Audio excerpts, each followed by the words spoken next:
Ubi caritas et amor Deus ibi est,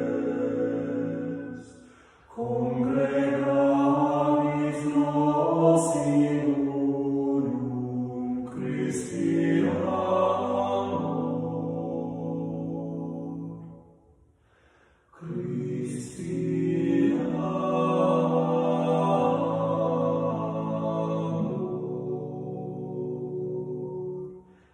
exultebus et in ipso iucundemur, tibeamus et amemus Deum vive. Une musique ne meurt jamais. Les chants grégoriens sont nés dans les églises il y a 2000 ans. Sans doute en avez-vous déjà entendu. Des voix à l'unisson qui chantent en latin et résonnent entre les murs d'un monastère. Des silhouettes mystérieuses sorties d'un film du Moyen-Âge. Le grégorien a vécu une véritable épopée musicale, le conduisant quelquefois hors des églises pour résonner dans des territoires nouveaux. Des conservatoires, des studios d'enregistrement, des albums électro, des centres de thérapie. Mozart disait qu'il aurait donné toute son œuvre pour les 3 notes du Kyrie. Et vous, qu'êtes-vous prêt à faire pour qu'il vous livre ses secrets ?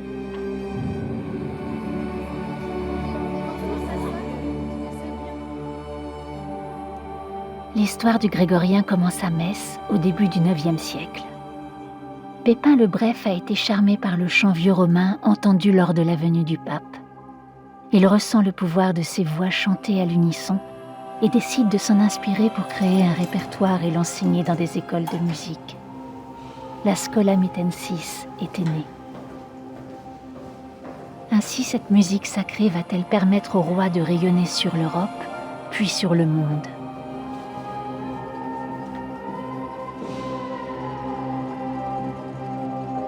Une tradition orale qui peu à peu va être inscrite en signes abstraits, écrit dans une phrase au milieu de mots. Et un jour, des lignes sont apparues, 4 lignes de portée, et puis des notes carrées appelées neumes. Ainsi est né le premier geste de la musique occidentale.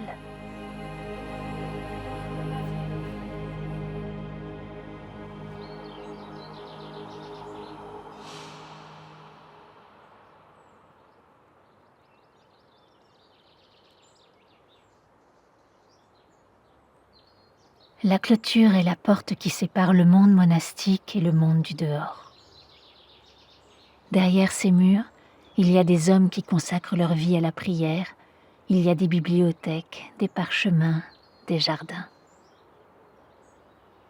Parmi tous ces trésors se trouve l'icône de la musique, le chant grégorien. À l'abbaye de Solesmes, la clôture abrite un territoire sacré et mystérieux. Tout un répertoire dont les moines sont les gardiens. Il est interdit pour tout un chacun de franchir la clôture. Mais si nous nous approchons des murs de l'abbaye, peut-être pourrons-nous ressentir une part de leur mystère. Imaginer des jours et des nuits rythmés par des prières et des chants.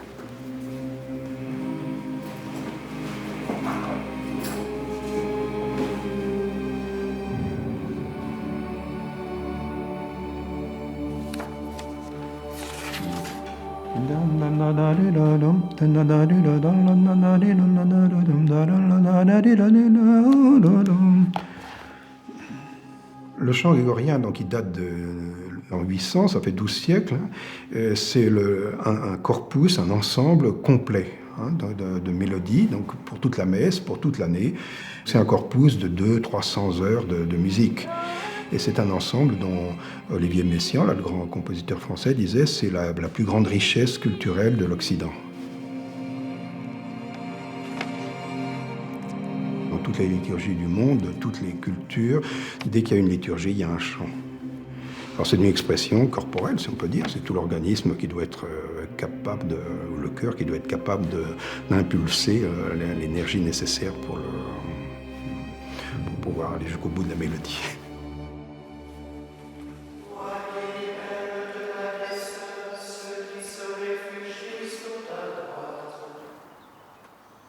Le chant grégorien s'est toujours maintenu, depuis donc, le 8e, 9e siècle jusqu'à nos jours, quoi.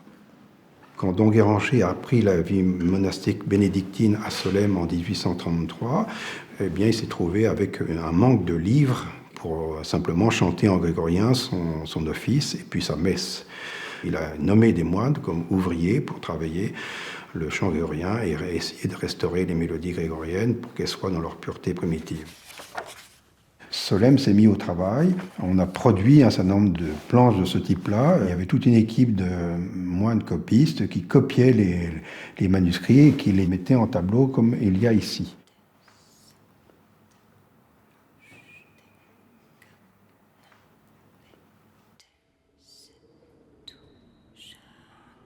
On faisait l'investigation des manuscrits et en photographie. Ces manuscrits ont été publiés. Et alors, ça a été la première collection de facsimilés de manuscrits anciens. Et alors, voilà, on a des exemples de manuscrits anciens en publication. Et ça a été un succès de librairie énorme. Chaque moine a mis des annotations dans la marge. Et donc, ça enrichit cette édition d'une façon assez étonnante. Voilà.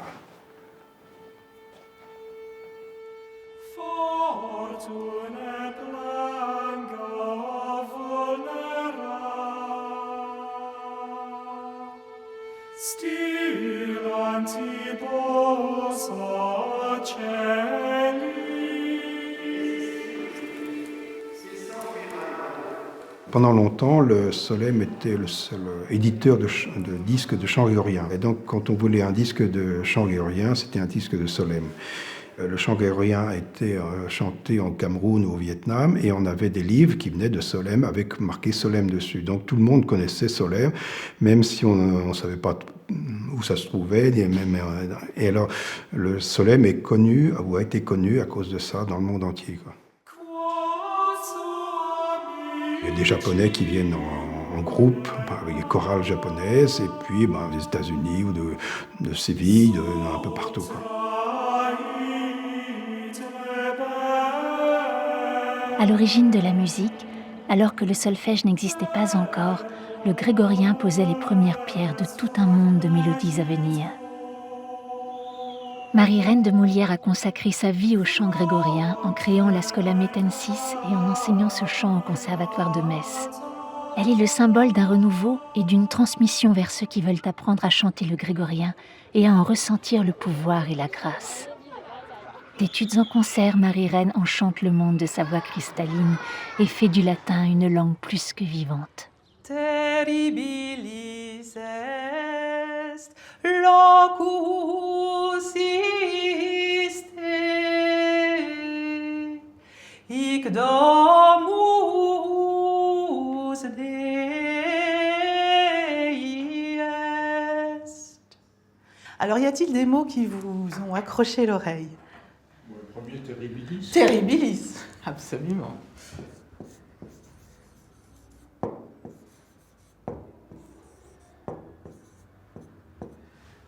Un autre ? Porta Celi. Porta Celi. Terribilis, je ne vous traduis pas, hein, c'est terrible. Porta Celi, qu'on pourrait traduire par la porte du ciel. Chantez-moi ça. Lo, tout le monde. Locus iste. Ça va ? Vous l'avez bien intériorisé, bien mémorisé. Terribilis est locus iste. Messieurs. Terribilis est locus iste. Faites un demi-ton tout petit. Je suis pas tempéré. arrivé au grégorien un petit peu par hasard quand même, il faut le reconnaître, puisque je suis un ancien élève du conservatoire. Sauf que par ailleurs je suis pharmacien. Hic domus Dei est. Je suis catholique pratiquant, donc ça m'est arrivé d'être à l'office, d'entendre du grégorien, mais c'est l'image qu'on a du grégorien du 19e siècle. Et finalement, ici à la classe, dès le premier cours, j'ai découvert que le grégorien aujourd'hui, c'était quelque chose qui est finalement, Marie-Reine, tu y as participé largement, qui a été redécouvert et retravaillé depuis quelques années. Il y a quelque chose qu'on peut presque le qualifier de merveilleux. Locus est, ça chante déjà, rien que de le dire avec les accents. Tu nous chanterais ça, Bettina? Locus iste. Voilà, c'est très bien, sauf est-ce que tu peux faire de façon... Je fais un podcast qui s'appelle Eka et qui reprend des mythologies, enfin des mythes de plein de mythologies diverses et variées. Locus, qu'on entende bien les trois sons, essaye. Locus. Sur tous mes épisodes, je fais la musique moi-même et je trouve que le chant grégorien pouvait m'aider à trouver encore plus de créativité et avoir dans l'oreille des mélodies qui me semblent anciennes et qui résonnent avec ce que je fais, même si c'est anachronique. Voilà, c'est ça.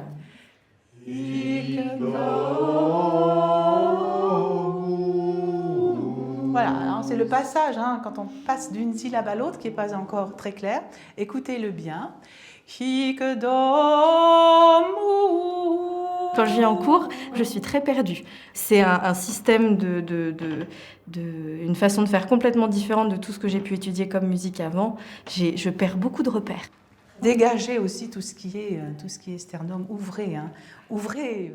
Comme souvent, c'est des notes qui sont longues et tenues. C'est très calme par rapport au rock ou au chant lyrique où il y a souvent beaucoup de mouvements.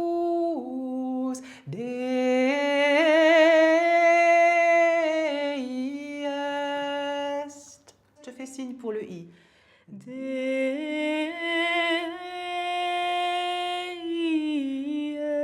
Ah, là, tu improvises quelque chose de différent, qui est très joli, mais c'est pas ce que la tradition nous donne.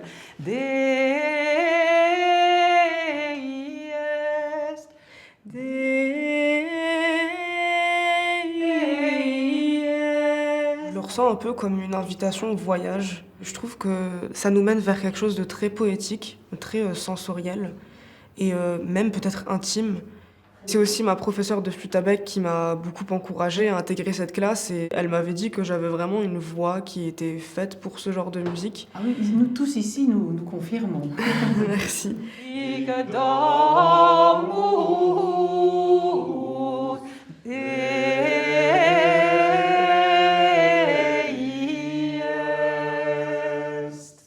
Voilà, et puis le st, vous me le donnez, je vous le prends.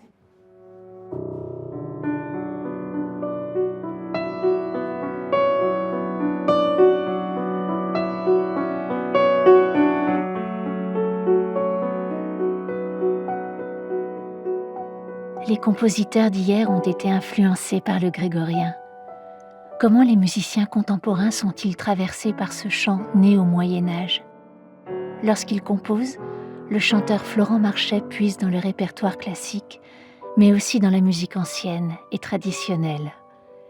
Il y trouve une terre de recherche et une source d'inspiration.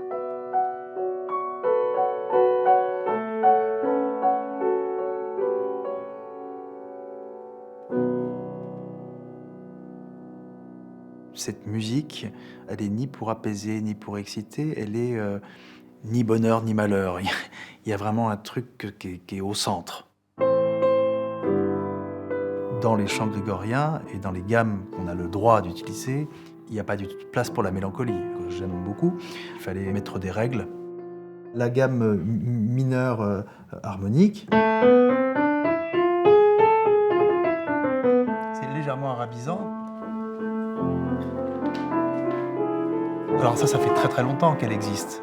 Dès la Grèce antique, c'est une gamme qui existait et on a interdit certains écarts et certains motifs harmoniques parce que c'était une question à la fois d'ordre moral, d'ordre de société, comme si c'était une musique qui pouvait débaucher finalement. Mais c'est vrai qu'il y a une sensualité qui est évidente.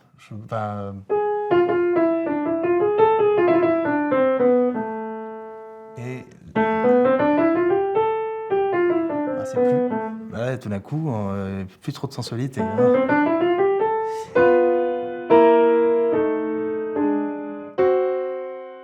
Ça, pendant très longtemps, c'était un écart qui était totalement interdit. On n'avait pas le droit. On l'appelait l'écart du diable. Et c'est vrai qu'après, ça a donné le blues.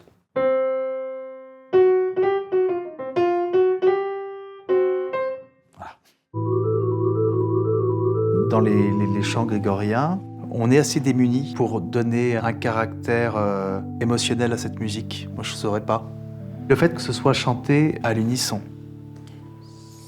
Le plein chant, c'est quelque chose de fascinant parce que finalement, il repose uniquement sur le souffle, très peu de notes, 3-4 notes, absence de rythme. Des chants qui ont été conçus pour être chantés dans des endroits où il y a une résonance, donc une fameuse réverbe. Malgré tout, là-dedans, il se passe quelque chose d'absolument, j'allais dire, c'est pas bouleversant le mot, c'est quelque chose de très fort en fait. La force du grégorien est sublimée par le cinéma. Les réalisateurs chérissent ce chant qui fait naître des images de la nuit des temps, qui nous saisissent. Le nom de la rose, Shining, le Seigneur des Anneaux. Le grégorien est cinégénique, intemporel, immortel. La mort, justement, si souvent accompagnée dans les films par le dies irae, pour toucher et faire frissonner.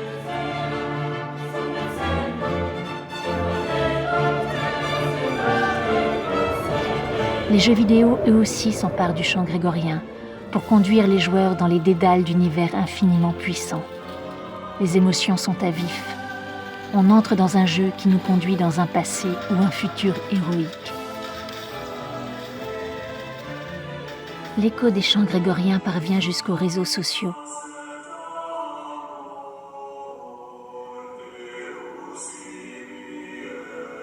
Texas 2020. Sur la toile, les King's Return sont likés des milliers de fois. Ce groupe de chanteurs a choisi l'acoustique d'une cage d'escalier d'un HLM pour faire sonner les voix.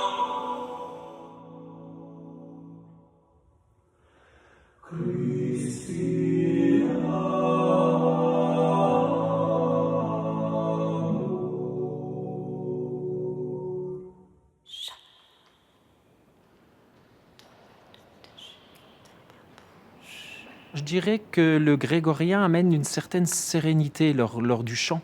On le remarque quand on pratique beaucoup de ce répertoire lors des liturgies. L'écoute même de l'assemblée est vraiment différente. Donc le grégorien s'articule autour de modes qui nous donnent des couleurs différentes.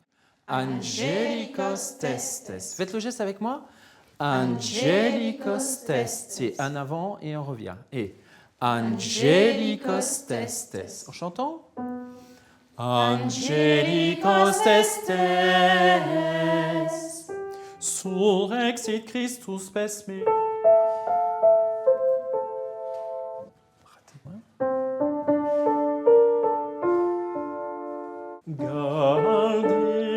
Gaudeamus, Gaudeamus. Voilà, ici, hein, la descente reste lumineuse ici. Et Gaudeamus.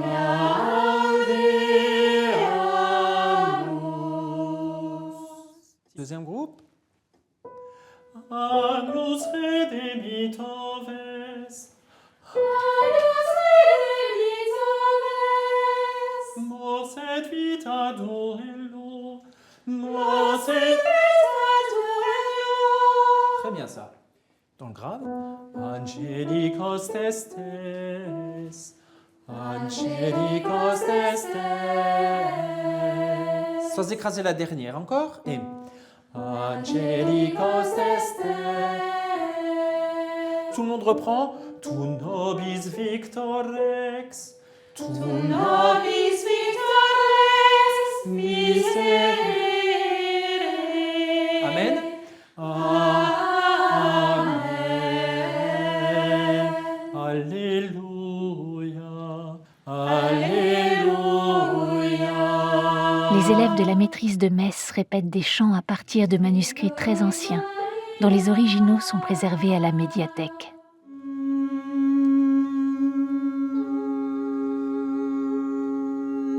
Et qu'est-ce qui fait l'octave? Moi alors. Alors, j'ai presque envie de citer la mère abbesse de l'abbaye de Port-Royal au XVIIe siècle.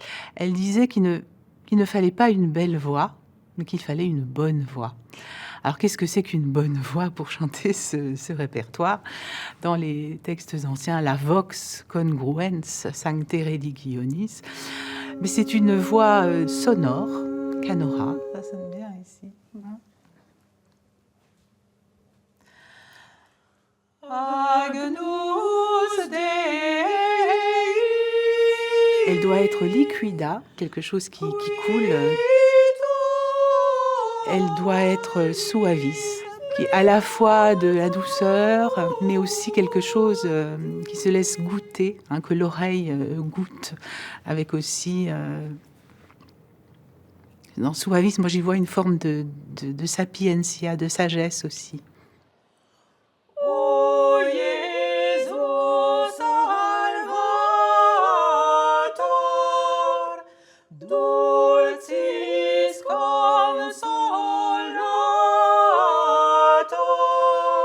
C'est l'histoire d'un roi qui a voulu rayonner sur l'Europe grâce à la musique sacrée.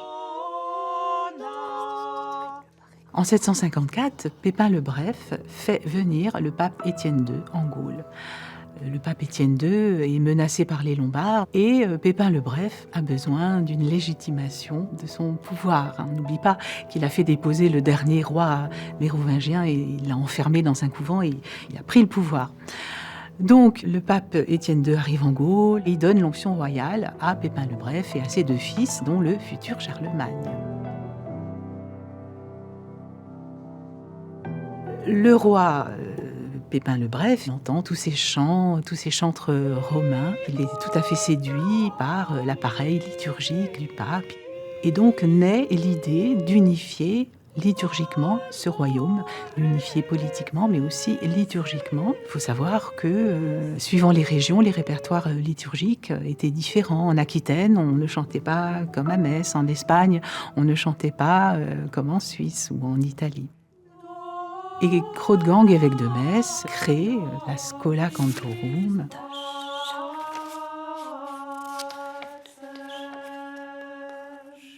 Le chant dit grégorien ne s'appelait pas grégorien à l'origine. À l'origine, on disait cantilena metensis. Alors pourquoi chant grégorien?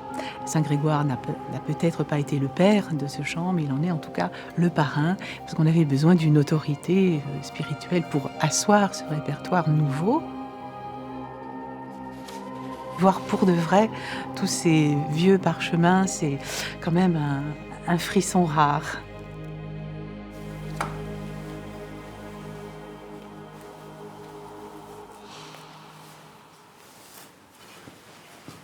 Les enfants, quand ils revêtent cette coule rouge, se mettent dans une position vraiment plus calme, d'écoute, et ils comprennent aussi qu'ils sont, en tout cas lors des liturgies, au service de l'assemblée. Ils ne se mettent pas en avant, mais ils mettent en avant cette musique pour aider les gens à prier.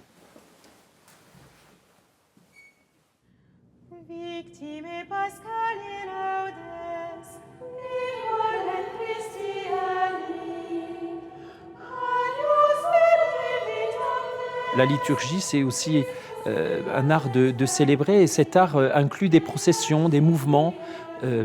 Et donc ces mouvements, les enfants doivent les apprendre. Un enfant ne va pas marcher automatiquement droit. Voilà, il a plein de choses à découvrir dans cette merveilleuse cathédrale. Et donc on doit leur apprendre à processionner, on doit leur apprendre à se positionner dans le chœur.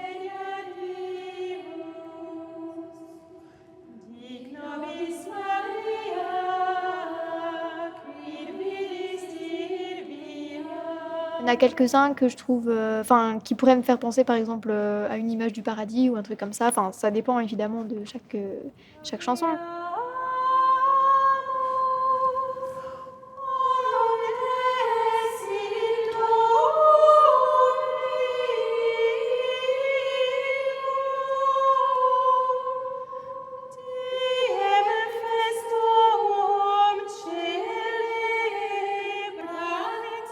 Les femmes, elles aussi, chantent le grégorien depuis des millénaires.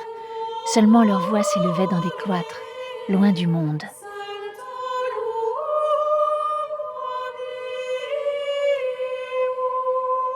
C'est généralement des phrases qui vont loin et du coup, on peut pas tout le temps reprendre notre respiration. Et... On la reprend quand même un peu n'importe où des fois. Oui.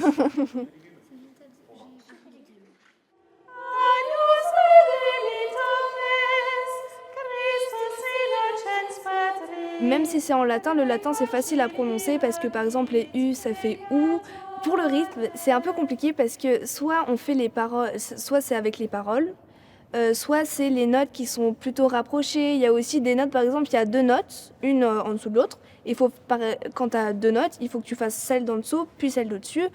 Et ensuite, tu as des choses comme ça qui sont écrites et tu peux savoir. Et oui, effectivement, on écoute plutôt les grands qui savent le faire, qui le font souvent. Et au bout d'un moment, on arrive à le faire.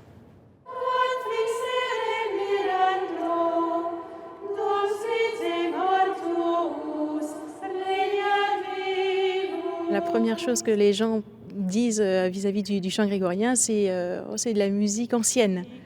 Et au moment de l'interprétation, c'est on dirait de la musique plutôt à consonance slave, avec ses vocalises, ses tris, ses ornements. À partir du moment où on essaye de se plonger davantage dans le chant grégorien, il y a beaucoup de subtilités vocales en fait, qui sont agréables aussi à chanter.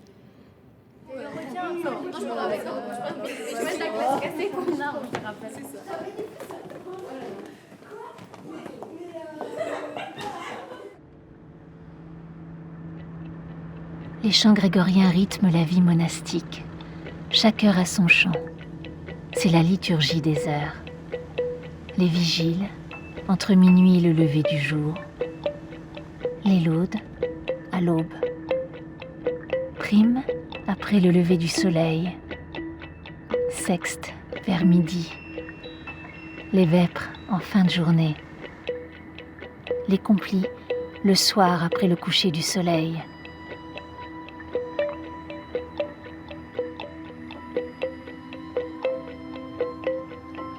Messe d'or. Le chant grégorien a voyagé à travers le temps et l'espace.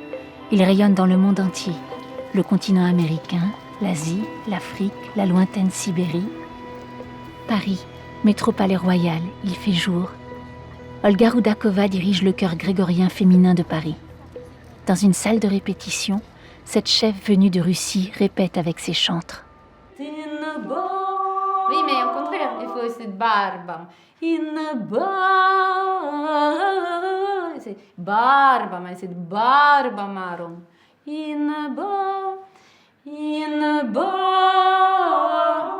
Voilà, seul. Et attention, parce que là, c'était bien quand on a respiré, mais il faut calculer la respiration.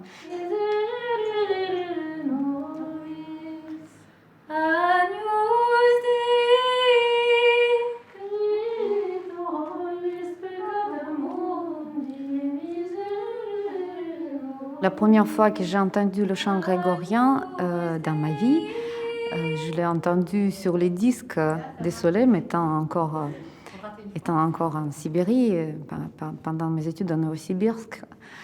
Et je me souviens qu'il avait quelque chose qui m'intéressait, qui ne me laissait pas. Et d'ailleurs, mes amis me disaient, mais qu'est-ce que tu écoutes? Enfin, les étudiants, c'est toujours la même chose. Donc, jusqu'à ce que j'ai caché les disques parce que j'avais en quelque sorte honte d'avoir cette passion, je ne sais pas, qui naissait. Et ensuite, je me souviens très très bien que j'ai entendu premier chant grégorien déjà étant à Paris, en écoutant la répétition d'un chœur grégorien. Et c'était la communion Qui biberita quam ego dicit Dominus Samaritane. C'est la conversation de Jésus avec la Samaritaine. Et je ne sais pas, il y avait quelque chose de magique dans cette courbe. Dicit Dominus Samaritane. Qui je me souviens même jusqu'à maintenant.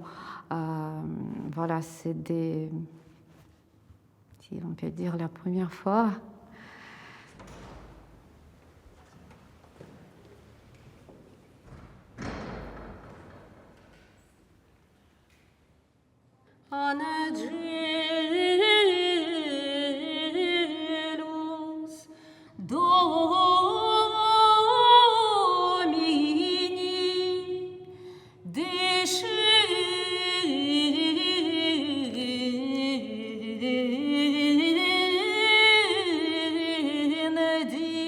Le chant grégorien semble assez simple parce que c'est un chant monodique. C'est une ligne très longue, immémorisable.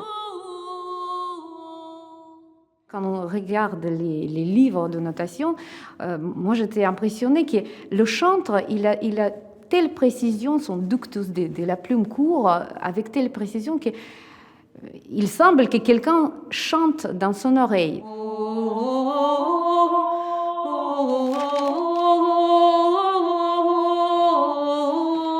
Et vous respirez sur la note.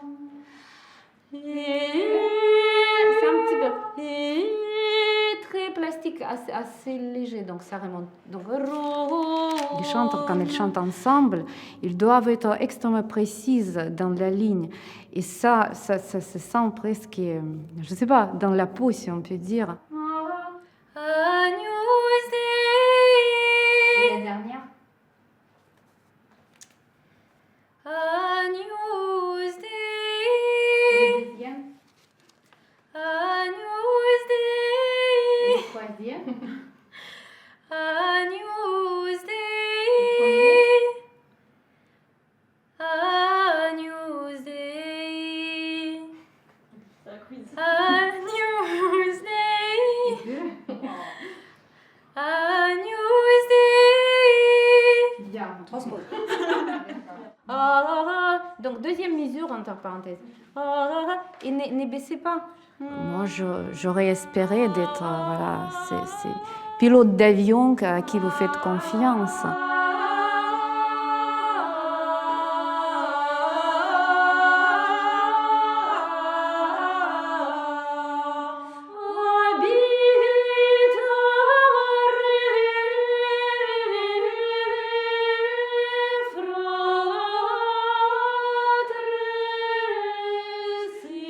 Bien, c'était un petit peu brutal. Donc c'est habitare, habita. Donc atténuer un petit peu ces. Non, la note de départ. Katia, tu ne chantes pas. D'accord.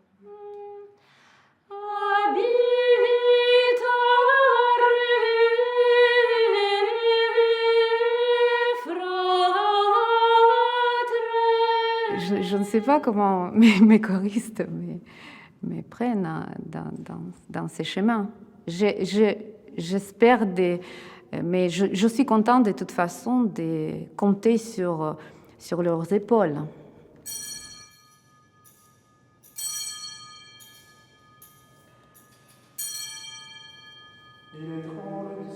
Olga vient de créer un nouvel ensemble, Lux Cantus, dans lequel elle dirige des chanteuses qu'elle découvre. La chef de chœur se réinvente sans cesse dans sa façon de diriger.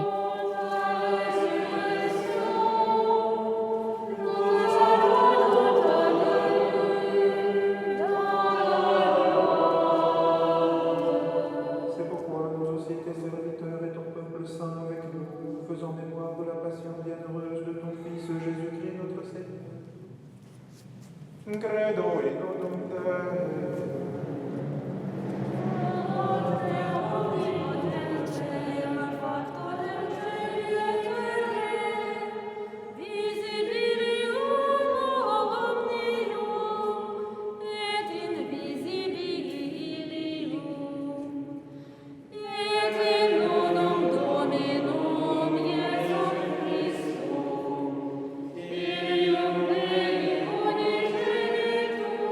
C'est très intéressant dans un chœur monodique de trouver cette couleur des timbres unis d'un côté et qui est enrichie par les couleurs de chaque voix, par les timbres de ces plusieurs voix qui se croisent, qui se mêlent, amenées par la même idée. Et ça donne une magie et ça donne effectivement lumière à la ligne mélodique qui nous parle et qui nous transforme.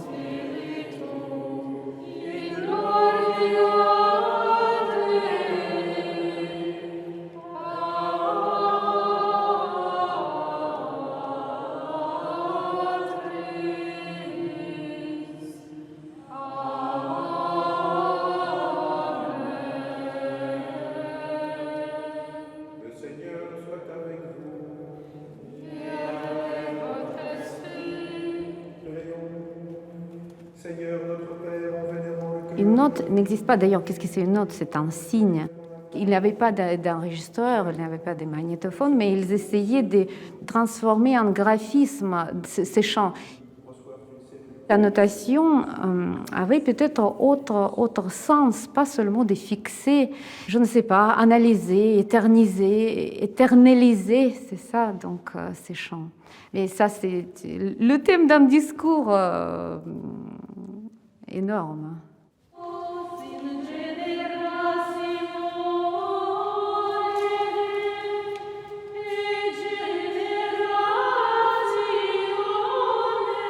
Moi, je ne pense pas qu'il y a une façon de chanter le chant grégorien.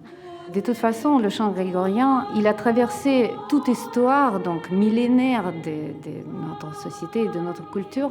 Il a changé, il s'habillait d'après la mode de chaque siècle, mais en même temps, donc, on reconnaît son visage.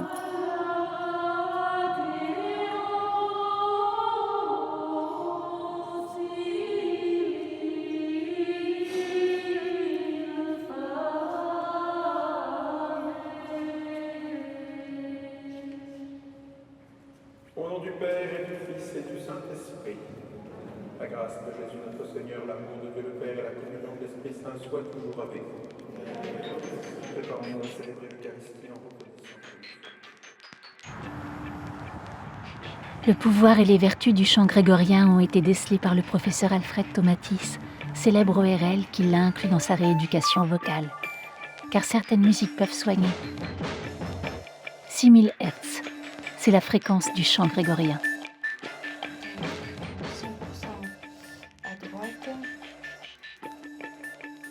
Alors Nel, je vais te mettre le casque. Tu gardes bien le fil à droite, d'accord?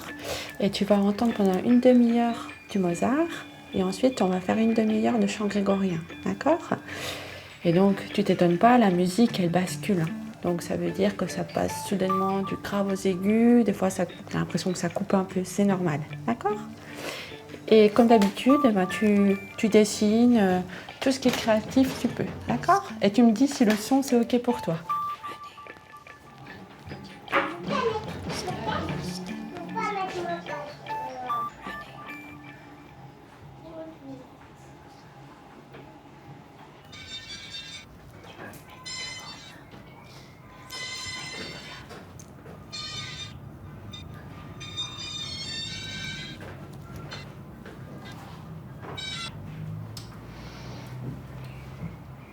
La méthode Tomatis, on peut dire que c'est une kinésithérapie de l'oreille, c'est-à-dire que la musique, elle est transformée électroniquement, c'est-à-dire que ça passe soudainement du grave aux aigus, et aussi on change d'intensité sonore. Donc par exemple, on va faire moins 25 décibels plus 25, moins 25 plus 25, et ça fait une force. C'est comme si on mettait des haltères dans l'oreille, et c'est l'oreille moyenne, en fait là où il y a les muscles de l'oreille, qui va permettre d'écouter le monde extérieur. On a fait le test d'écoute de Nel. Donc on voit qu'il y a des distorsions, des stockholm, des pics dans les courbes. Donc là, la courbe osseuse est très haute, ça veut dire qu'elle a beaucoup d'énergie mais pas assez de contrôle de toutes les informations qui arrivent.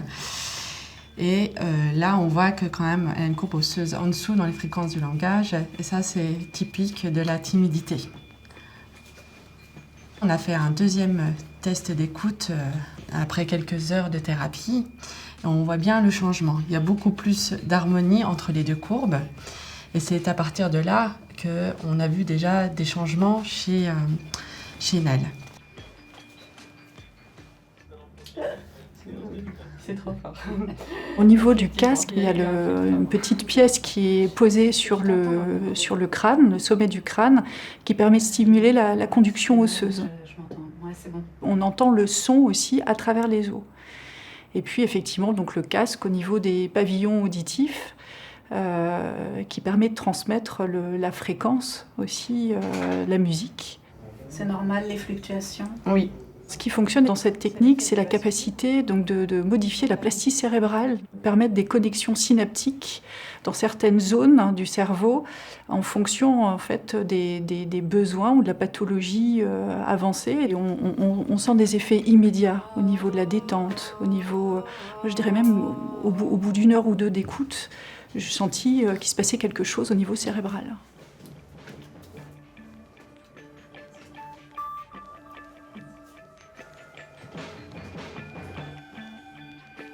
Pendant le test, je passe une série de sons et la personne doit différencier les sons des uns et des autres, plus graves, plus aigus.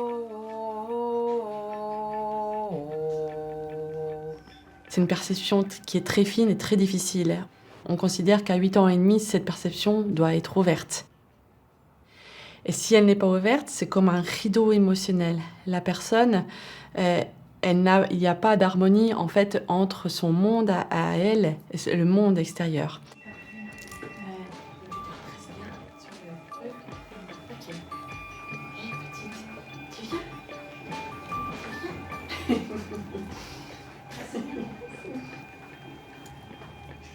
On a des résultats qui sont époustouflants dans beaucoup de domaines, notamment l'autisme. On peut avoir accès à la parole, au verbal, parce qu'il y a des autistes on sait qu'ils n'auront peut-être jamais la parole, mais avec la méthode, si on la commence très tôt, parce que la plasticité cérébrale d'un tout petit est très malléable, et du coup, si on peut commencer à partir de l'âge de 6 mois, la méthode, et au fur et à mesure des séances, on va avoir de grands progrès.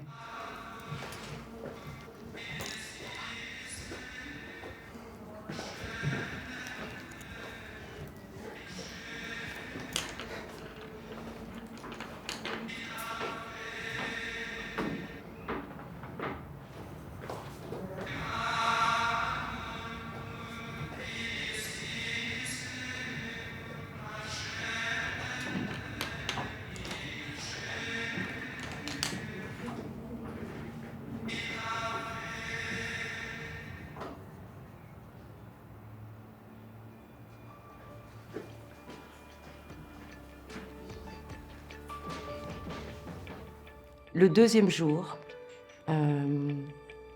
à la fin de la matinée, lorsque la séance était terminée, que j'ai enlevé le casque et j'ai parlé à Karine, c'était encore très présent, j'ai entendu ma voix différemment. J'ai entendu ma voix. Voilà. Et ça a été un grand moment d'émotion. Et oui, ça a changé quelque chose chez moi.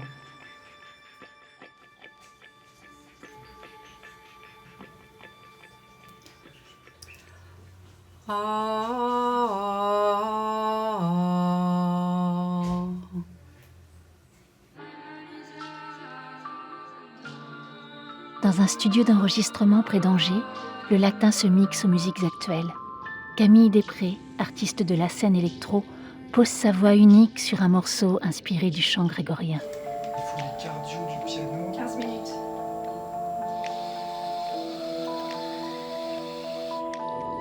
Tu pourrais mettre un peu d'écho et de la réverb.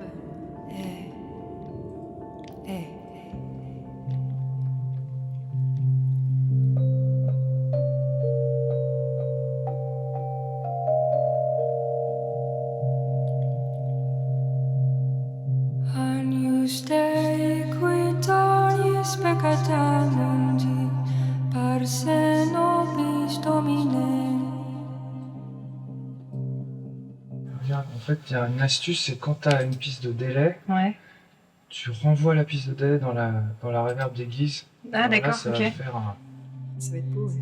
Parce nobis Domine. Agnus Dei quitoris peccata mundi. exaudi nobis Domine. Tu m'entends? Agnus Dei qui tollis peccata mundi. Agnus Dei qui tollis peccata mundi. Le chant grégorien, c'est constitué d'une mélodie a cappella, si possible chantée dans une acoustique pour que ça résonne bien. C'est vraiment des mélodies, des sortes de mélismes les plus simples possibles pour te ramener à l'essentiel et pour vraiment essayer de te connecter à Dieu, quoi. Chanter les louanges de Dieu.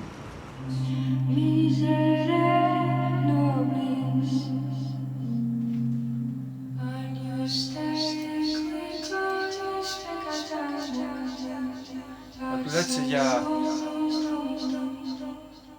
Ouais, c'est peut-être un peu trop, non? Le feedback. Bon, c'est parti. Donc tu sais, on commence bien... Puis après, un peu longtemps là-dessus. Ok. Ouais.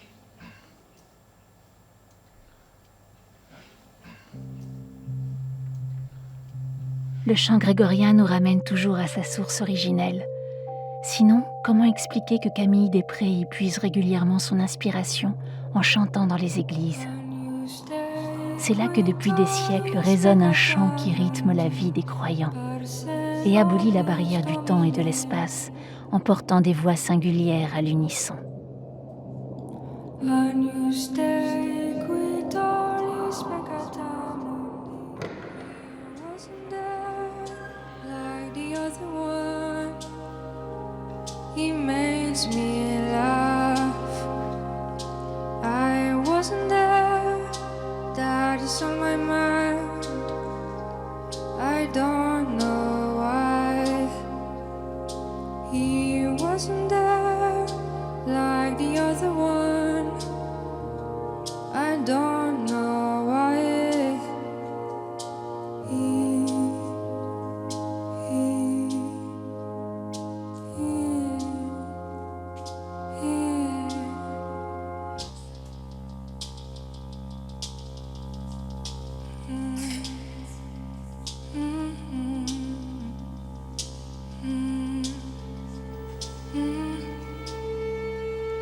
Fortune planga vulnera. Si tu me dis le mot voix, ça m'évoque le mot pouvoir. On a un pouvoir quand on chante et je m'en suis bien rendu compte sur scène. On est des chamans. C'est assez fou ce que ça peut faire chez les gens. On s'en rend pas vraiment compte. Je m'en suis rendu compte au bout de pas mal d'années. Mais j'ai chanté devant des enfants, devant des CM1, CM2, et quand ils sont venus me voir après le concert, ils étaient en pleurs. C'était vraiment assez... On se rend pas compte en fait du pouvoir que ça peut avoir sur les gens. C'est tellement d'émotions des fois. Mais c'est beau.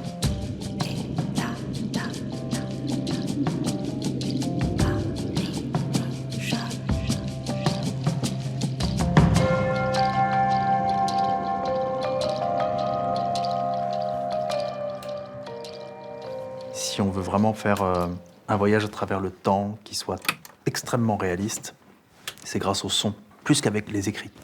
On peut imaginer qu'à travers les années, qu'à travers les siècles, le texte a un petit peu évolué, comme quand on raconte une histoire, c'est la même chose avec la musique.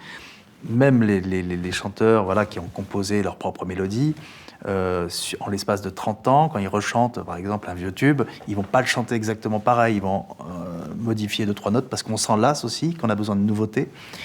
Eh bien, je pense que c'est la même chose avec les chants anciens, les chants populaires. Cette richesse-là, elle est extrêmement importante, sinon on devient une langue morte ou une musique qui meurt. Et si on veut être immortel, il faut accepter que le temps vienne polir en fait les œuvres, vienne les modifier.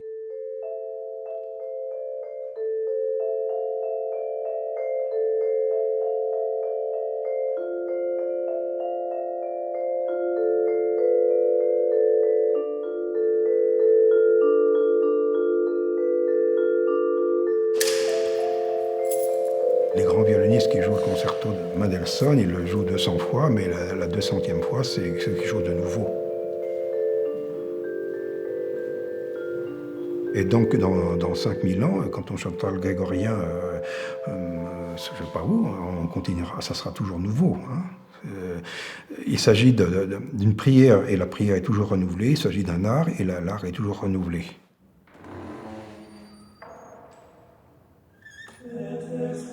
Prier, chanter pour Dieu et pour les autres, apaiser les esprits. Par son universalité, le chant grégorien tisse un fil immuable qui traverse les siècles sans rien perdre de son pouvoir et de ses mystères.